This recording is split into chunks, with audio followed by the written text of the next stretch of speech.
आज आप लोगों को ये वीडियो के माध्यम से मैं बताऊंगा कि ये होम गार्ड्स का मेरिट कितने अंकों पे बनेंगे। वीडियो को पूरा देखेंगे और वीडियो में अंततः आपको मालूम चलेगा कि किस कैटेरिया वाइज, जाति वाइज इसमें मेरिट बनते हैं। और मेरिट बनने का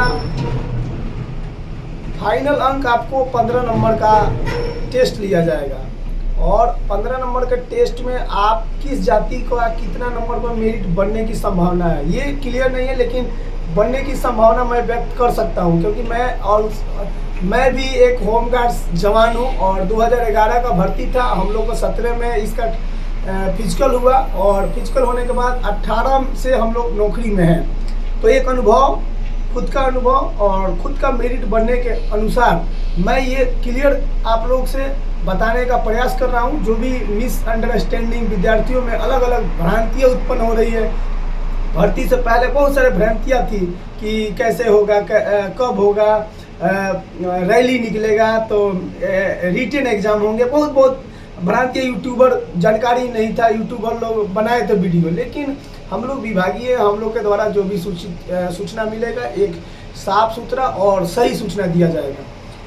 अब मैं बताऊंगा कि आप सभी को मेरिट कितने नंबर पर बनेंगे। तो सबसे पहले जो जाति से विद्यार्थी हैं उस जाति के हिसाब से मेरिट बनते हैं। तो मेरिट में 15 नंबर का टेस्ट है, सभी विद्यार्थी क्लियर जानते हैं कि 15 नंबर के टेस्ट में 5 नंबर लॉन्ग जंप, 5 नंबर गोला फेंक और 5 नंबर हाई जंप है, यानी टोटल 15 नंबर का टेस्ट है। 15 नंबर टेस्ट से पहले भी आपका टेस्ट लिया जाएगा जिसमें अंक नहीं जुड़ते हैं। जैसे कि आप पहला तो फॉर्म भरिए, फॉर्म भरने के बाद अपना पूरा डॉक्यूमेंट तैयार कीजिए। ये आपका प्योरिटी है, आपका जिम्मेदारी है, आपका रिस्पॉन्सिबिलिटी है। फॉर्म भरिए, सभी डॉक्यूमेंट तैयार कीजिए। उसके बाद रनिंग आपको 6 मिनट में 1600 मीटर रनिंग निकालना होगा। रनिंग का नंबर नहीं है, पास है, सिर्फ रनिंग आपको पास करना है। 1600 मीटर 6 मिनट में आपको क्लियर करना है। उसके बाद आपका हाइट चेक होगा। हाइट में आप जनरल कैटेगरी या किसी भी कैटेगरी के लिए 162 सेंटीमीटर है, यानी 5 फीट 4 इंच। सेंटीमीटर में बात करें तो 162 सेंटीमीटर है। तो आपका हाइट हो गया। चेस्ट आपका नॉर्मल चेस्ट, जो चेस्ट होता है नॉर्मल चेस्ट 81 सेंटीमीटर है और इसको फुला के 86 सेंटीमीटर चाहिए। मतलब बिना फुलाए 81 सेंटीमीटर, फुला के 86 सेंटीमीटर। आपको चेस्ट भी फुलाने का जरूरी है। अगर आप चेस्ट नहीं फुला पाते हैं 5 सेंटीमीटर तो आप उस समय छट जाएंगे। इसमें चेस्ट वेस्ट में हाइट नाप में या चेस्ट नाप में नंबर नहीं है, लेकिन आप इसमें पास होना जरूरी है। जैसे रनिंग में पास होते हैं वैसा ही हाइट में भी पास होना है और चेस्ट में भी पास होना है। बहुत सारे हम लोग के समय में बहुत सारे विद्यार्थी चेस्ट में छटे थे, तो चेस्ट पर भी विशेष ध्यान देना है। और दूसरा नंबर बात आती है जब आप रनिंग निकाल लिए, हाइट निकाल ली है, आपका हाइट नाप हो गया, उसके बाद आपका चेस्ट नाप हो गया। ये 3 प्रक्रिया निकालने के बाद इसमें अंक नहीं मिलेंगे। उसके बाद आपको ले जाया जाएगा हाई जंप पे। हाई जंप जब आप जाएंगे तो आपको 4 फीट से हाई जंप स्टार्ट कराया जाएगा। अगर आप 4 क्लियर मारते हैं तो 1 नंबर मिलेंगे, ये क्लियर है। अगर उससे ज़्यादा मारते हैं तो उस प्रकार का अंक है। अगर 5 फीट से ज़्यादा मारते हैं हाई जंप तो 5 नंबर मिलेंगे। ये हो गया हाई जंप का। लॉन्ग जंप में अगर आप 13 फीट से ज़्यादा मारते हैं तो 1 नंबर है और 16 फीट से ज़्यादा मारते हैं तो 5 नंबर है। तो आपके ऊपर निर्भर करता है कि आप कितना नंबर लाते हैं। उसी प्रकार से है गोला फेंक। गोला फेंक में अगर आप 20 फीट से ज़्यादा फेंकते हैं तो 5 नंबर है, उससे कम फेंकेंगे तो कम नंबर है। तो आपके ऊपर ये निर्भर करता है कि आपका फिजिकल स्टैंडर्ड क्या है, आपका फिजिकल स्टैंडर्ड किस प्रकार का है, कितना नंबर ले सकते हैं। बहुत सारे विद्यार्थी ऐसे हैं जो 15 में 15 नंबर ला रहे हैं, उनका मेरिट बनना तय है। लेकिन अब मैं आप लोगों को बताऊंगा जाति वाइज किस जाति का कितने नंबर पर मेरिट बनने की संभावना है। तो सबसे पहले ये रखिए कि जिला वाइज भर्ती है, इसमें जिला वाइज ही कंपटीशन है। थोड़ा सा आगे कर लीजिए मोबाइल, ठीक बा। जिला वाइज भर्ती है तो जिला में जितना सीट होगा उतने पे कंपटीशन होगा। आपका मान के चलिए मेरे गोपालगंज जिले में 395 सीट्स है और 395 सीट्स में आपको अगर 15-15 नंबर वाले लड़के ही 395 मिल गए तो भाई कम नंबर वाले को क्यों लेगा?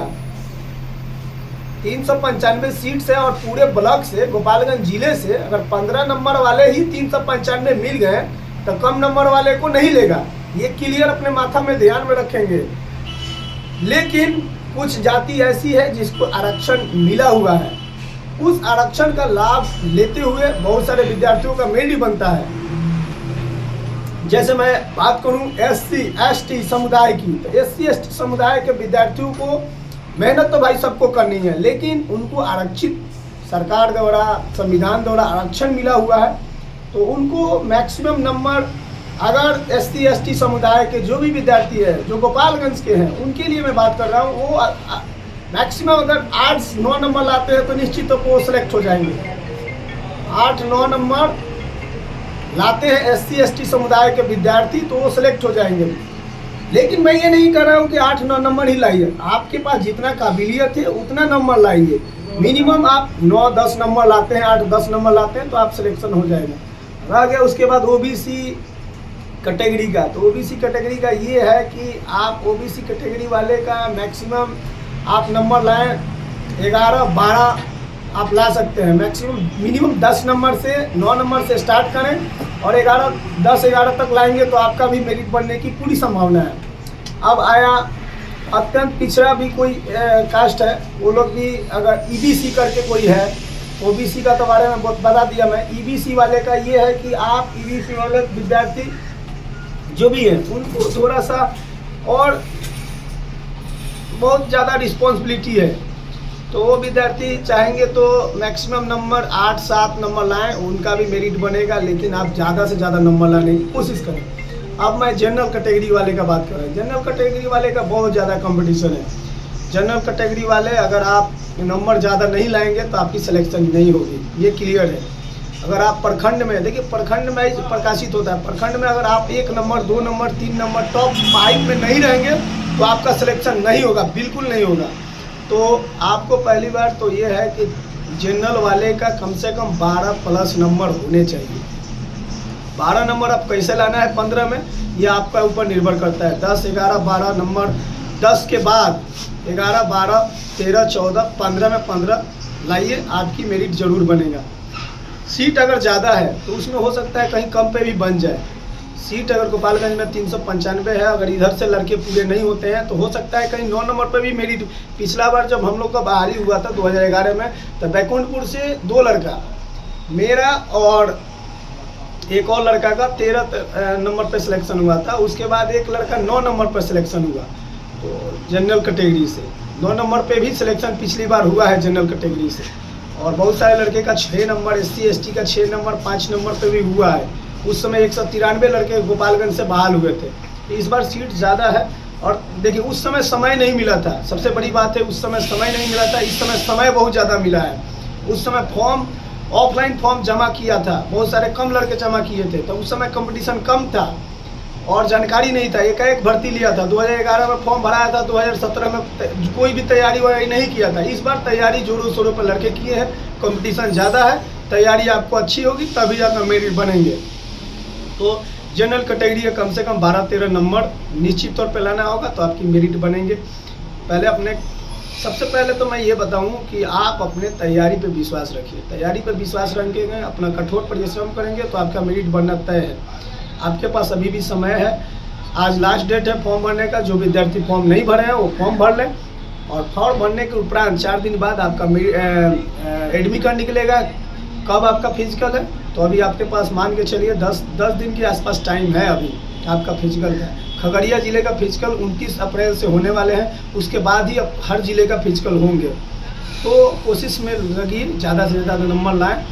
Thank you, best of luck सभी को। वीडियो अच्छा लगे तो ज़्यादा से ज़्यादा शेयर करें। आप ही लोग के सूचना के लिए मैं वीडियो बनाता हूँ ताकि सटीक जानकारी मिल सके। आमतौर पे ये होमगार्ड्स की भर्ती प्रक्रिया का विशेष जानकारी बहुत सारे कम लोगों को है, लेकिन हम लोग इस विभाग में हैं और लगभग 8-7 वर्षों से कार्यरत हैं, और हमारा भी टेस्ट 15 नंबर का ही हुआ था। तो आप सभी तैयारी करें, अपना काबिलियत पर विश्वास रखें, सिलेक्ट निश्चित होंगे। और किसी भी आलाल दलाल के चक्कर में नहीं पड़ना है, अपने कॉन्फिडेंस पर निर्भर करना है और जिला प्रशासन के गाइडलाइंस पे काम करना है। Thank you, best of luck सभी को। जय हिंद।